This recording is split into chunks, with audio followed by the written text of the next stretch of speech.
Hello everybody, this is Brian O'Haron. I'm back again with our program, Planning for Success. This is our fifth program. I always mess up on the numbers there. And the first thing I'd like to do is thank everybody at the Town Hall, because I've been pestering them all week for information to use in this program. I hope that will help everybody. I think the days of pestering them is getting shorter, because I'm getting more into my element now, a little less into town numbers. I would also like to thank the people at the University Library, both librarians who are wonderful there, very professional, and the students who put up with me most of the week when I'm working on the computers and reading, doing research. So I'd like to thank all those people. The next thing I'd like to do is introduce my guest for tonight. Originally I didn't think I was going to have any guests, but now I'm having fun getting these guests every week. And this week it's Charles Darwin. And the reason it's Charles Darwin is because he was one of my mentors. He was a great systems thinker. He was also a great fact gatherer. So I do a lot of system thinking, and it's one of the things we're going to talk about in later shows as a technique to use. The thing I always liked about Darwin since I was a kid was the fact that he got on the HMS Beagle for 5 years and went around the world gathering facts before he did any writing. We all know about Charles Darwin. I'm more interested in him as a scientist than anything else. He did form theories in the end, of course, but I believe in a lot of the approaches he used. And when I was in the computer industry, we always had a difficult time controlling our environment with our communication systems, and the process of controlling the environment was invented for use in telecommunications, and still is to this day around the world. It's a little more freewheeling with the internet than it was before. But anyway, I'd like to introduce Mr. Darwin. He'll be with us all day. He's our honored guest. The next thing I want to point out is tonight's program will be a bit of tough love, and anybody who has children knows what tough love is. And we're going to talk about management this week, and some issues in the charter. And this is all meant not to disparage anybody or anybody in the town or anybody who works here, but just to point out some things that I think are important if we're going to run like a business.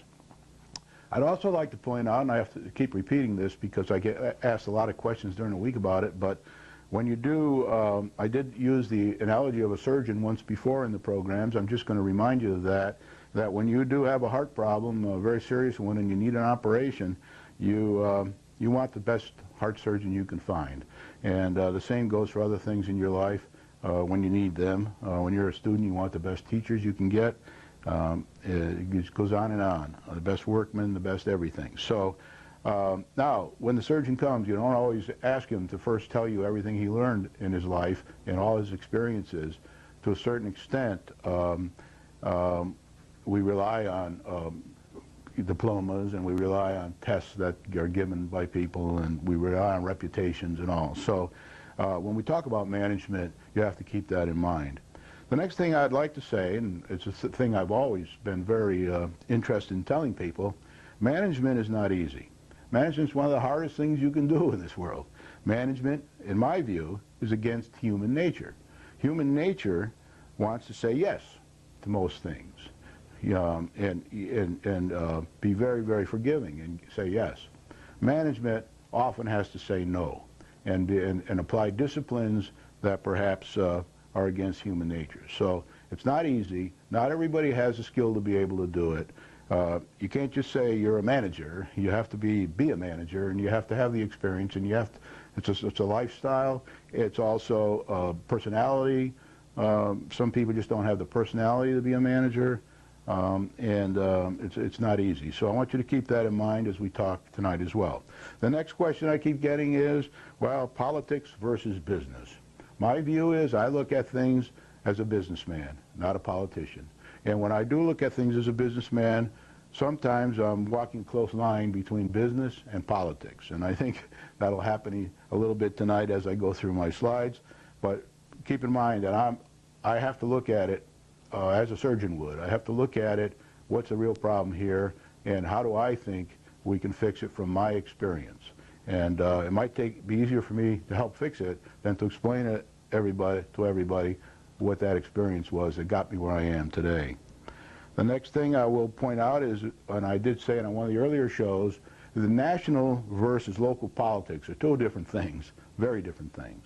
National politics, we all know there are a lot of national issues, But right here, we have local issues. And when it gets to political parties and when it gets to politics, it's more the individuals that are important, in a way, than their parties. And I'm not denigrating the parties. The parties are very important too. But people have to judge individuals, and they have to say, are these individuals have the experience, no matter what party they're in, to be able to take us to success? As you know, when I mentioned last week, I think the business experience is what we need now because of the situation we're in, and I want to talk a bit more about that tonight.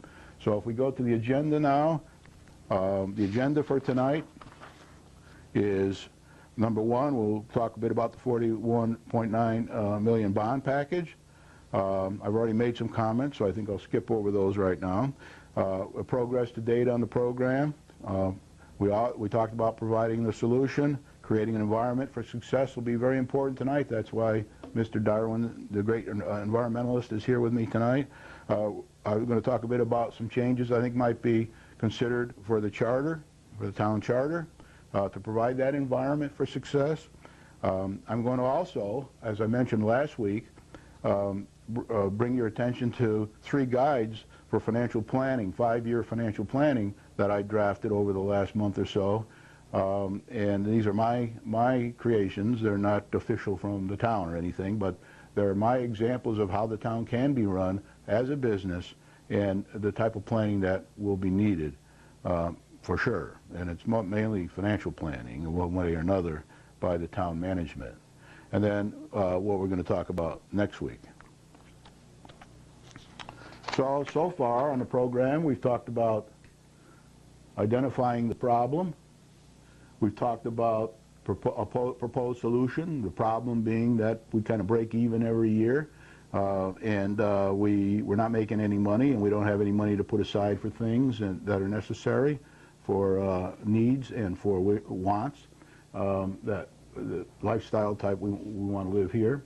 Number 2 is proposed solution. My solution is, I think, in addition to watching the budget very closely, and I will talk more about that tonight, and perhaps even a little more taxes for the short term, it's very, very important that we grow the revenue. And all businesses have to grow revenue. They can't stand still. If they do, they won't be able to compete, and they won't be able to invest in their future. And most businesses, that would be new products. In our business, that's more or less new buildings, better school systems, better teachers, more qualified this and more qualified that. Fire engines, things like that are very important to us.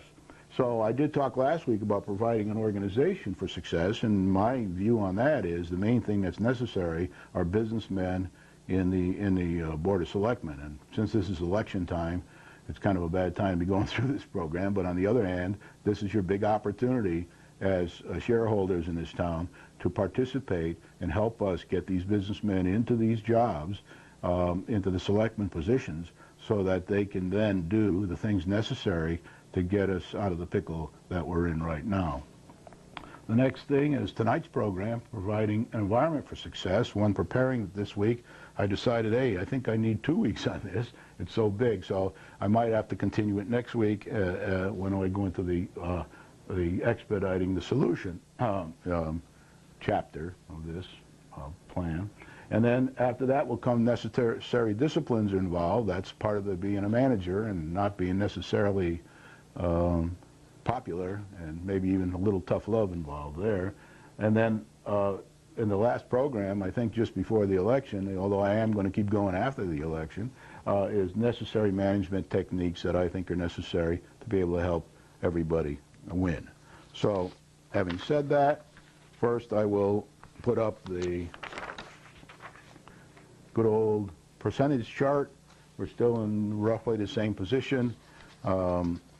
Percentage-wise, 14% or so before revaluation, possible tax increase at plus or minus 3%, and after reval, 14% plus or minus for those that are higher or lower than the average increase that the reval produces.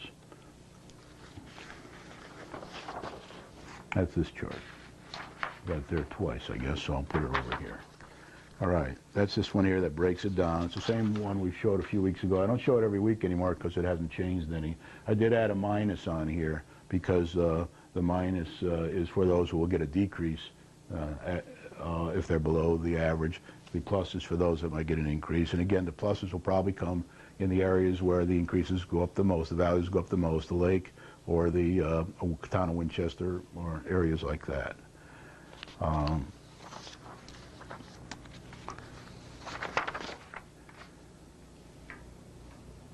Now, I have the status on the bond package. According to reports in the newspaper, as I said last week, it doesn't look like we're going to have this bond package referendum before the election. As of today, we still haven't heard back from Mr. Dix and the bond people, unless it happened in the last few hours. I haven't heard anything about that. But I guess answers are expected shortly, whatever that may be. There is a selectman meeting tonight. Whether that issue will come up tonight at the selectman meeting, I don't know, but you can watch it on Channel 13. And then there's one more select meeting before the election. That's on November 5th. Once approved by the Board of Selectmen, an advertisement will be placed in a newspaper announcing a public town meeting within 30 days or less. And I keep hearing different numbers on this, but that's a rough idea. And then at the public town meeting, it can be sent to the town referendum, where the public will get a chance to discuss it, hopefully with the bond experts from that are working on this from outside the town, plus the town, the selectmen, and everybody else involved in this issue.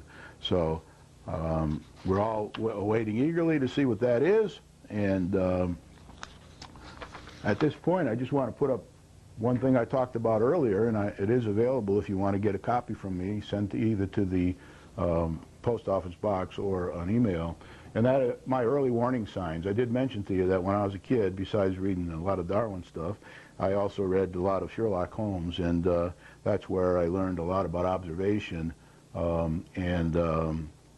and practice throughout my life, especially when I did troubleshooting around the world. You have to be able to see things that other people don't think you can see, and that happens all the time now because I'm trained to do that.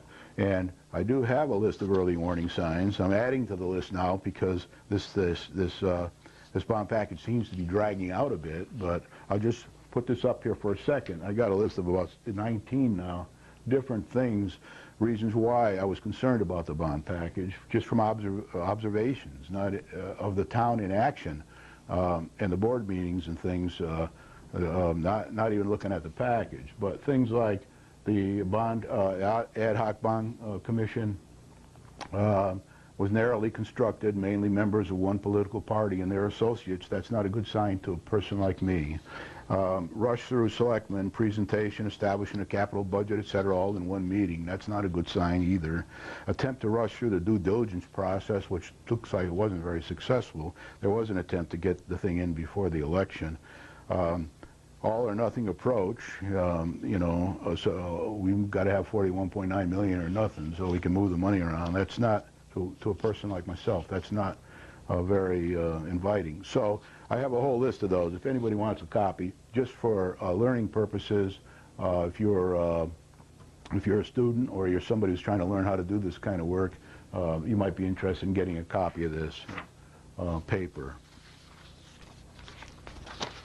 Now, I want to talk a bit about the vision appraisal, and I did go to the town hall and I got some excellent advice from the people there. There are two sets of questions that are, if you go to the www.visionappraisal.com website, you can get a lot of information about how they do the appraisals, and they have a thing called frequently asked questions, and those frequently asked questions are questions that most people would ask, and they have answers provided. They also have another list of questions and answers on a reval. I thought it was Highland Lake Association related, but it's not. I got the wrong slide here, so forget about that piece. They're just general questions from people, questions and answers. I did submit a list of questions to the town that I have about the appraisal that's taking place. They're just simple questions, nothing to try to change anything, just to understand it. I haven't got an answer yet, but they did say this week that they will have a TV spot will be taped in the near future by Vision Appraisal, where any questions, my questions and other people's questions, will be answered. That's what I'm told by the town hall. That should be in a matter of time, weeks or so. And then that tape that will be made will be available to anybody who wants to show it on their TV program, or who wants to look at it or show it at a senior meeting or anything like that. So that's going to be very helpful, and there'll be a lot of questions and answers about the revaluation. In the meantime, you can go to the website, you can get the information from them, and then I'm told now that the revaluation impact, which I had been earlier saying would be around January, based on the best information I had, is now looks like it's going to be a notification to property owners expected in December. So that's good for us, because the quicker we get the knowledge about the appraisals, the better we'll be able to calibrate the impact to us about the bond issue. So I'm very happy with that. So we do have papers. I have copies of them, and if anybody needs them, they can go to the website, get a copy for themselves, and then as soon as the TV tape is ready, I probably won't show it on this show, but I will make it available, the information available to you, so that you know that it's there, and if you want to, you can get it.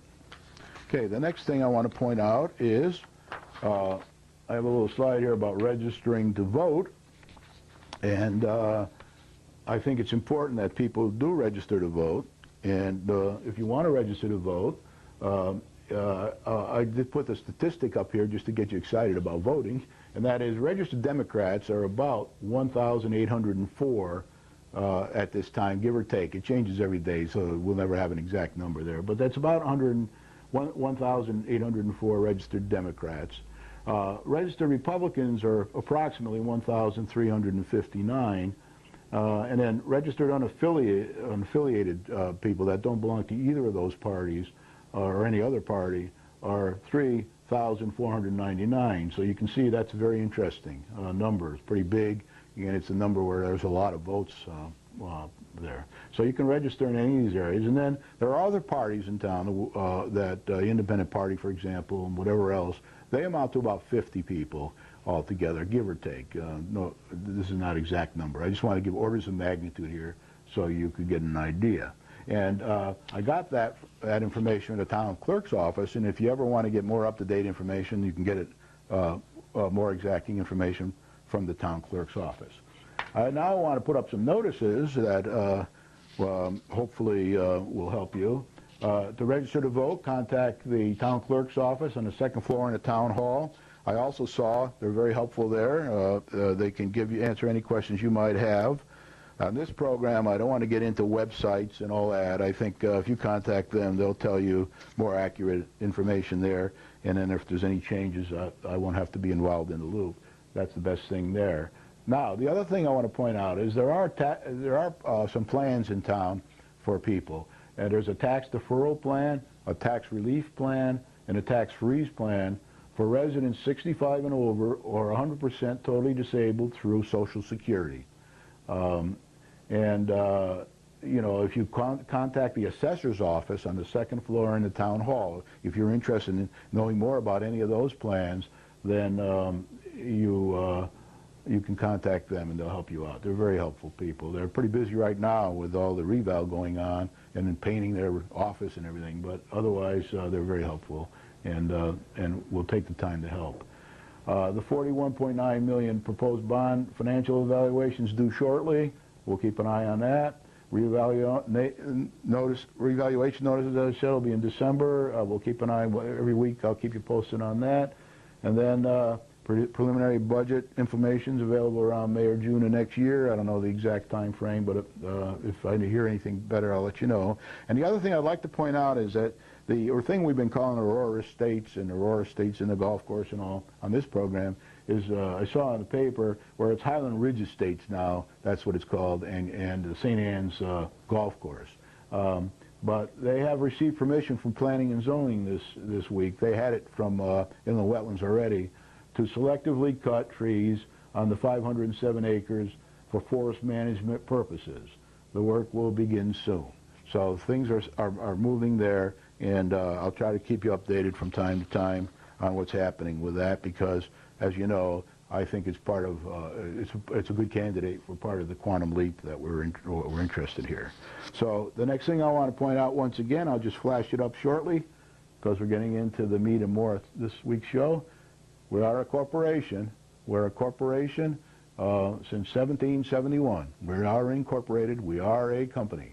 And I still, to this day, have people questioning me about, well, we're really different than a company, and to a certain extent we are, but we are a company 95% of the time, and or 90 or 80 or whatever number you want to choose, and the rest of the things have to be handled by exception, and we have to resolve with that. And I still say that there are most of the problems you can identify, and nobody's called me with one yet, but if you can identify them, I can show you probably a pretty similar one in regular industry as well.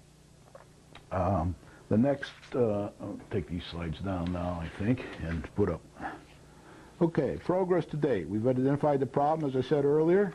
The 10-year averages, according to 10-year averages, the business is breaking even at best, and is heavily, if you can show the slide there, is breaking even at best, and is heavily dependent on state of Connecticut and revenue, and is also behind on in maintenance and providing necessary improvements that we need in the town. I think everybody pretty well agrees with that and recognizes that. Number two, we've went over in a previous show providing a solution, and my view is that the increase in the net grand list and the revenue growth, while emphasizing responsible spending and responsible tax increases until our ship comes in, is very important. And nowadays, from what I hear around town and on all the programs, I don't watch too many programs, but I do get a lot of feedback on it, and that is that most people agree with that. And they say, well, we all knew that all along. We didn't need him to tell us that. So I'm glad to hear that, because recognizing the problem, as you know, is 99% of being able to solve the problem. So I'm happy to see that this is getting more and more recognition, and we're even getting more and more people who say they're in favor of the Highland Ridge Estates and Country Club. So I'm happy with that too. And if we can get the Winchester Estates moving along a little faster, they're through in the wetland, they're now working, I guess they have to come back again to planning and zoning, and they haven't done that yet. When they do, then we keep moving that ahead. That'll be a big help too. And then the next thing I talked about was organizing for success. This can be a little controversial, but to elect responsible and successful businessmen to the Board of Selectmen, as many as you can, until we get a few years from now, and I'll talk a little later about how many years, that we get out of this pickle we're in. So there's going to be very tight management over those few years. We're going to have to shoehorn a lot of stuff in like we've been doing over the last 10 years, and there's going to be interesting discussions at the referendums each year and interesting discussions about bond issues, but until we can get that revenue up, we're going to have to get some people in the jobs, some surgeons that are capable of helping us and that have the experience and have done it in their own businesses and have been successful at it. Preferably, the more seasoned, the better. Not that younger people can't also. I mean, Bill Gates is one of the richest men in the world, and he did it at a very young age, and that can happen. So if there's somebody who's very sharp and can really help, it doesn't matter really what age they are, but I tend right now to lean a little more towards seasoning and experience and introducing other things at a slower pace. Now I want to go over one of the other charts that I had up last week, which just set the scene for what's coming here, and that is that the approach to planning. My daughter redid the slides for me in a professional manner. I thank her very much for that. Approaching this proper way to approach planning and implementation. And the proper way is to have a triangle that goes down. The more definition that's done up front, the less problems you're going to have down here in the end. The more, so you go through stages of definition and implementation, and hopefully in the end you get done and everybody's happy. Never goes perfect. The bigger the program, the tougher it is, but at least you can go down the slope and eventually you'll get there, and you can manage by exception along the way at these points to see what you need to do to add money, cut budget, add facilities, cut facilities, all that kind of thing. So I want to make you know that is not easy. This is management. It's very difficult. It's not easy. So, but it's necessary and it's critical. So it has to happen. If you do it the opposite way, as I said before, you're going to go into infinity here, and you're going to be looping around, and you're never going to get the job done. Sometimes you're going to fail. And I was thinking, I hate to use building analogies, but we have been, in the early days, we were a factoring community, a manufacturing community, big time, 80, 90 factories in this town, and same in Torrington. They're huge in the early days, and run by manufacturing people. Lately, we've been more, over the last X years, we've been doing more development. So there's more development companies around that have been developing things. We have factories, yes, but we also have developers. Torrington, for example, I can remember when O&G had one truck before the, or maybe two or three, but very few trucks before the flood. Now they're one of the biggest corporations in the state. The next thing is Max Borghese had a single truck, and now Borghese Company, through his children and all, is pretty influential in the Torrington area. And we have Fregali and Andrighetti. Peter Andrighetti lived across the street from me when I was a child, and they had one truck, and they went out. And now both have split off, but they both have successful companies. We have Ray Neag, who just gave $100 million or so in the last few years off to the University of Connecticut Cancer Research, and some money to downtown benefactor of Torrington Center cleanup down there with the theater and the environment down there. So there's a lot of people that have been very successful, and there's a lot of people here. So one of the things I want to point out about an example here is if you build a house or that's 10 stories high, or a building 10 stories high, and then you find out the foundation is no good because you didn't think about it, and it won't hold the 10 stories. So then you're in this looping situation. You got this whole place built, then you find out you got a bad foundation. Now, of course, we try to check for that along the way with building inspectors and other things, but there could be cases where you use the wrong kind of cement or something like that. Then you're in a real pickle because you got this foundation not able to hold the building. So that's what we're trying to avoid here, that kind of a situation. And we've got to pay a lot of attention to it. It's very hard to do because people do want to rush ahead and not sometimes stop and plan. I've been very happy with the local building inspector. He's helped a lot. As a homeowner, I'm happy to have him come around because he's helping me. He's trying to make sure that I don't get in that backwards triangle situation. And there are state laws that help along the way too. All right, now I want to point out, we're getting more into now the solution. Elect the businessmen to the Board of Selectmen, which I mentioned last week, and I don't think I talked too much about it last week, but if I were going to run the town, I needed the expertise, I would have tried to appoint a few successful eminent businessmen in town, or women, businesswomen, whoever, and responsible and eminent citizens in the town as a Winchester Advisory Board, because a lot of these people that run the factories and have successful businesses and have successful other entities that may not be businesses but may be hospitals or schools or whatever, they don't have the time to be full-time and work as selectmen or be full-time. So it's good to get them and to complement the selectmen that are and the businessmen and get them to complement for expertise along the way and to try to provide that Darwinian natural selection force on the town leaders to try to keep them aware of the needs of the business needs of the community as well as the taxpayer needs in the community. Next, we need to plan to run as a business, and we all need to do that. That's some of the things I'm going to be talking about.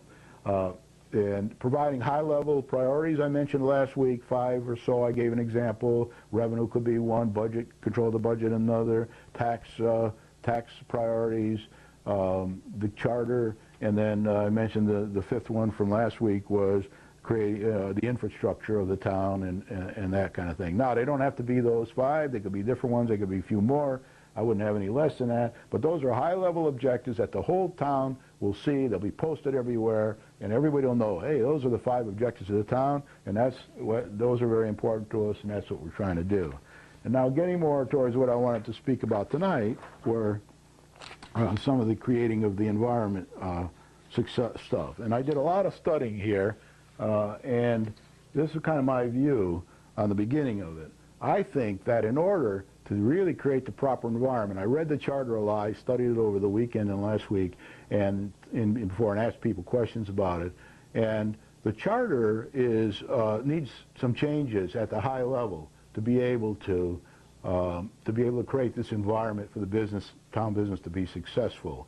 And in that charter, there has been talk recently about, well, we need to change the charter to make the fines on to people go from 100 to 150, and we need to be able to look at this Robert's Rules of Order situation. To me, we're down in the weeds when we look at that kind of thing. That's probably important, and I would say go ahead and do it. But what we really need to do is look for things like, hey, how much power is in that charter to allow the town manager and the financial director and matter of fact, to make sure they put together a 5-year complete financial plan for the town, and then keep it updated every year, and provide review with the selectmen and whoever else every 3 months. Now, in business school, you would call that a plan, business plan, and you would also have quarterly reviews at the various high levels for that. And that's important. Now, when I read through the charter, I didn't see that. I don't think there is anything like that in there. There is a mandated by the state a 5-year capital plan that's required, and that capital plan we do. I'm not so sure how well we do it. I haven't reviewed that yet, but we do have the requirement in there for the management to do a 5-year capital plan.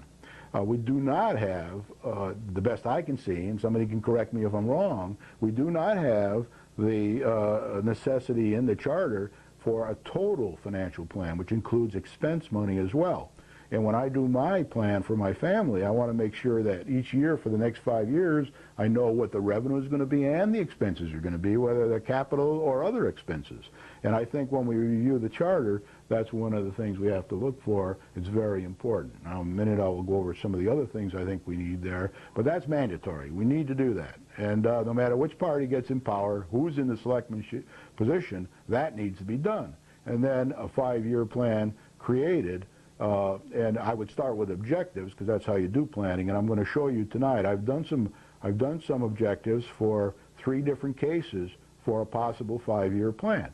And what you would do is you would take these objectives and then create a plan from them. Now, this is not the same as the kind of plan that Ray Carpentino and other planning people were doing here. This is not just saying, okay, we need to get a lot of things in town. No, this is very specific to how much money do we need to bring in each year to run the town and grow the town and run it responsibly, and then, well, how much do we need to spend and how much do we need to bring in, and then to have these financial objectives and then go out and produce a plan that meets those financial objectives. So I think that's what's missing, and I think without that, we don't have a hope in heck, okay? So we need to get these businessmen in, then we need to take the business look, and we need to look at the charter, and that's that. The next thing we need to do is, of course, provide the 5-year complete financial plan and the objectives in capital and expense. And the stuff I'm going to show you tonight is on 3 pieces of paper. It's not a big, high packet of paper to look at. Now, I can remember when Russell Buckner was trying to put together a plan with the selectmen, and they kept talking about 26 plans all over the town. They were going to merge them all together. I don't think we ever did that, but that's not what I'm looking for. What I'm looking at is the top, and saying, what do we need to do on 1 sheet of paper with numbers to get from here for 5 years? What do we need to do each year in all aspects? And then from there, go and create the plan to get us there. Give it to the town and tell each manager, okay, do your part, but this is where we're headed. This is what we need to do each year. Tell us how you're going to do it. And one of the most important parts of that will be putting a higher priority on getting revenue in and a plan together to get that moving as fast as possible, because that's on the critical path. Without that, all the rest of it's going to be very difficult, as I will show you later. Now, I want to talk a bit about changing the charter. And this is, for example, here. Don't go everybody go out and say this is what we absolutely must do. This is an example that of things that you should look for in the charter when you get your selectmen in, business people in. whoever the new selectman will be. And what you need to do now is you need to,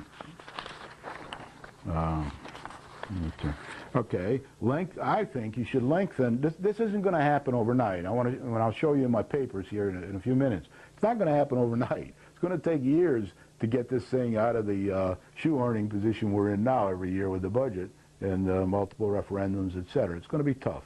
And this I'll show you in black and white, and then we can talk about it later and discuss it in hopefully a business-like manner.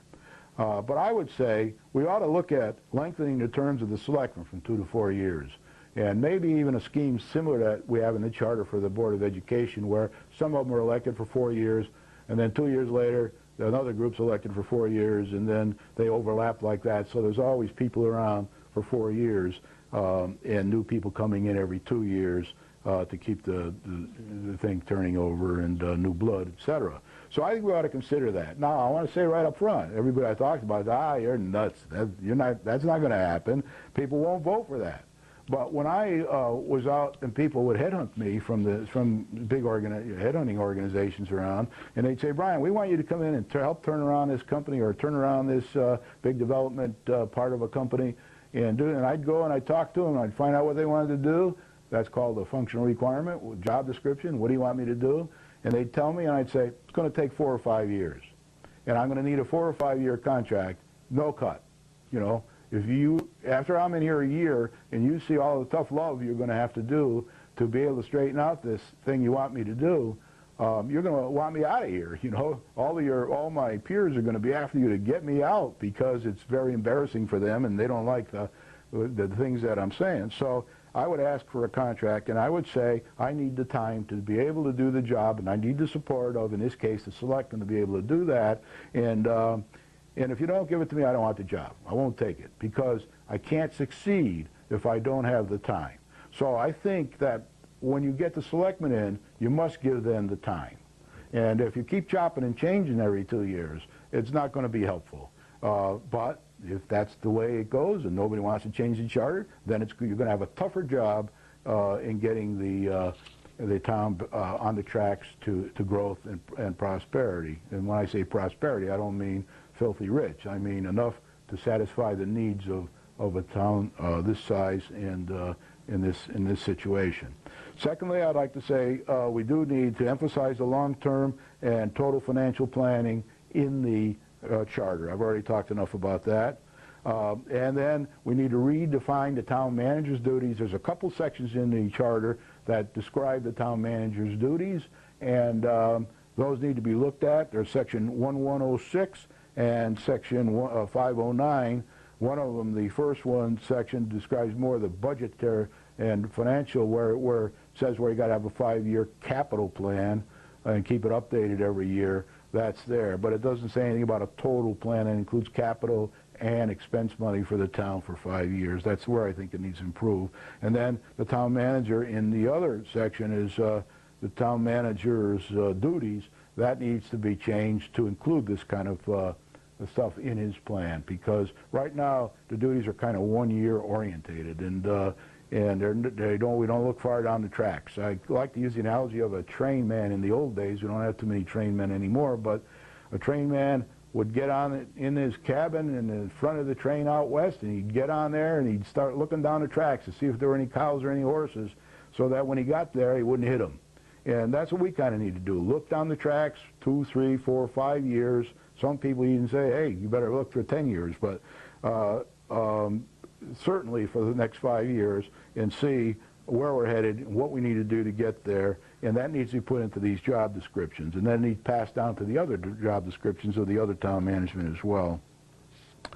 Next point, I think we ought to de-emphasize, and again, these are Brian's views, management by committee. In business, we say committees produce camels, and we don't want to produce any camels here. If we were in the Mideast and we needed them to get across the desert, that'd be a different story, but we don't really need any camels. So I say de-emphasize the committees and make them smaller wherever you can. Have fewer people on them, and I wouldn't really rely on committees on the critical path for quite a while, because we have to get the line positions to be doing most of the work, and with the help of the commissions. And but commissions that meet once a month and have 8 or 9 people, it's very, very difficult to move fast.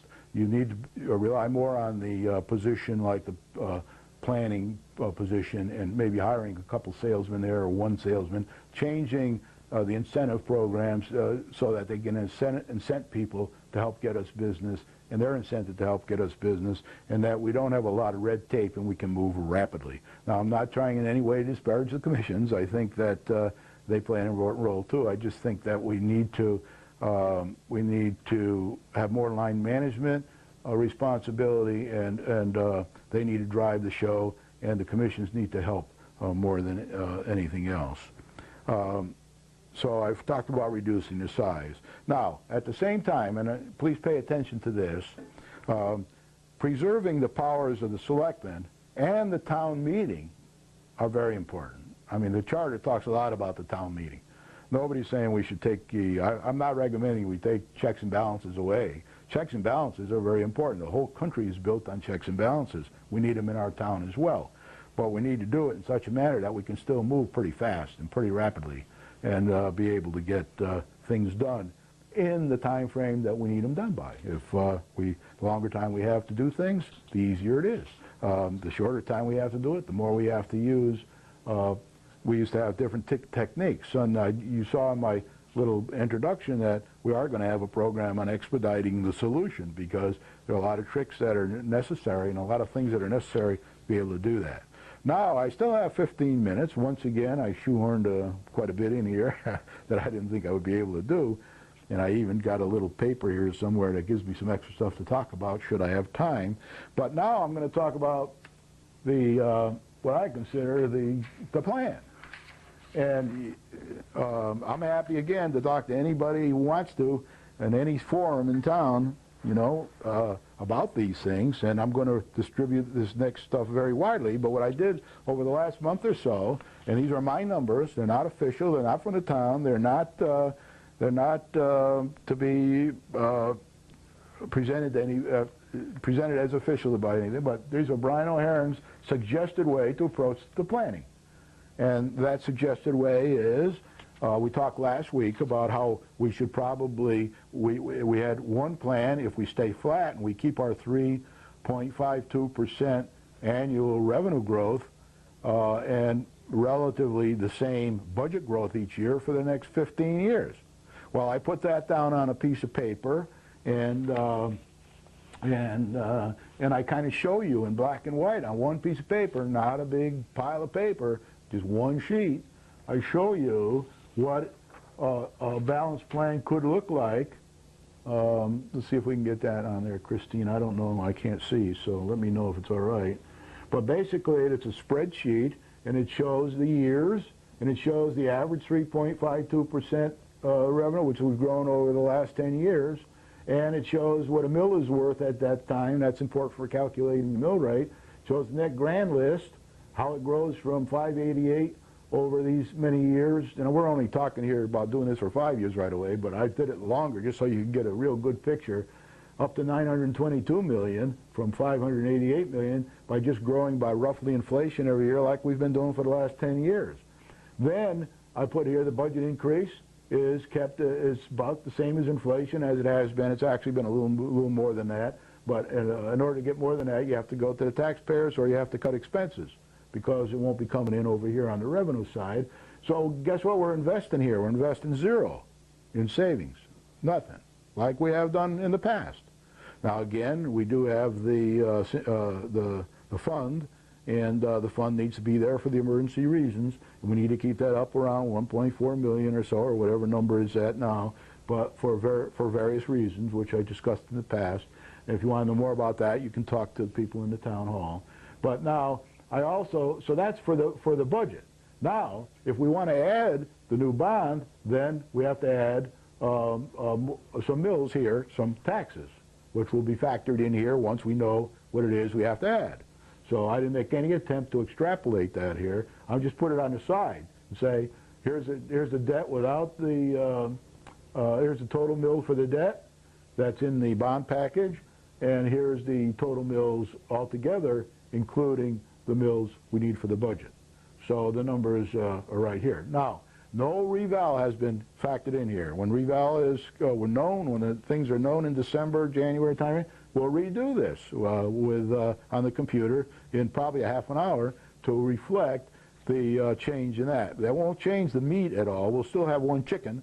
It'll just change who contributes the most to that chicken and who contributes the least. But there'll still be one chicken. That's that. And then I also put two different bond ones because in the bond package there are two different bonds, bond estimates. There's the one that the ad hoc committee put in saying we're going to try to keep the interest rate low, and there's one that Dick's put in says if it goes normally, as normal bond issues go, that's a higher one. So I also put that here. So that gives you a picture of the next 16 years or so. I forget exactly how many, but it goes from 207-08 to 2020-201. Now, I'm going to speed up a little here, but the next one is a spreadsheet for, guess what? growing from 3.52%. I left it in for a couple of years at 3.52% because I don't think you can grow any faster in the next year or two because it's going to take getting these businessmen in and getting the charter changed and getting somebody hired to go out and get revenue and all that kind of thing. So that's going to take a while because I don't think there is a backlog. I don't think we have a pipeline. We have a lot of things coming in to get our 16 million growth we talked about last week, but we don't have any to get past that to the best of my knowledge, except for the Highland Ridge Estates and on the Hill. So what I did was here I put in 3.2% for next year, 4% the following year, 4.50 the next year, the following year 5.0 like we talked about last week, 5.5, 6, and then I kept it at 6 all the way for the future. And I said if we do that, if we can do that, which is very difficult and very hard, tough love, discipline, all these things I mentioned earlier, if we can do that, then a mill will be worth this money. The net grand list will go up by that money. We'll be able to raise the budget by the same sort of percentages, and then we'll have a choice. We'll be able to put some of that money into sinking funds or save it one way or another. I don't know if you can put everything in sinking funds. That's another charter issue. You got to see if you can put expense money in sinking funds. You may not be able to do that, so that's something we need to check into. But one way or another, we want to figure out a way to save the money that comes in or to spend it. So in the budget. So what I put here is the yearly increase. This is how much the yearly increase is. Then I factored out inflation, and I said, okay, when that's factored out, here's how much is invested. I'm not going to go over all the numbers now, but we'll have a big pot of money coming in. Again, the fourth year it gets up to $1 million a year, and 1.8 million, and 2.5 million, and that's after inflation's factored out. So and then I also put in for 4.5%. I asked Henry Centrella, who's our excellent financial man, director in town. None of these numbers are his, they're mine, but I did ask him roughly what do you think interest would be if we put money in the bank, and he said probably 4 to 4.5%. I use 4.5% here. When the new selectman and go to Henry with this kind of thing, he'll probably say, well, let's use 4% or whatever the interest rate is at that time. So so that's that. And then we start building up savings, or we spend it, either one. But we need to put it in the budget so that we can have it at the town referendum for people to vote on what we want to do with that money. Then, on top of that, you have to factor in whatever the new bond, high or low, is once you know what that is. So that has not been factored in, and reval has not been factored in. So they need to be factored in as information is known, and each year, of course, you'll factor in whatever the new budget is. And then I have a third one, which is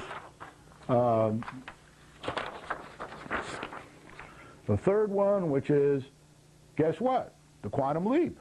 This is the quantum leap. I put in 0, and I put in the same kind of increments for the next 4 years or so, as we did on the 0 to 6% increase one. And then I started putting in the quantum leap at 3% a year for 8 years of the money I talked about last week that was coming in from the developments, providing they're approved, providing they go ahead, and providing everything happens correctly. So that's what I did. The same sort of thing on the spreadsheet.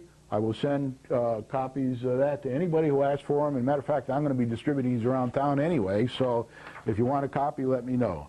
The last thing I'd like to point out is there are people running for selectmen that have business experience. I'm not promoting personally any of these people, but I do want to point out to you that you should become aware of these people. And these are the names I know about, and they're in different parties. I think all the parties are represented here, including the Winchester Party.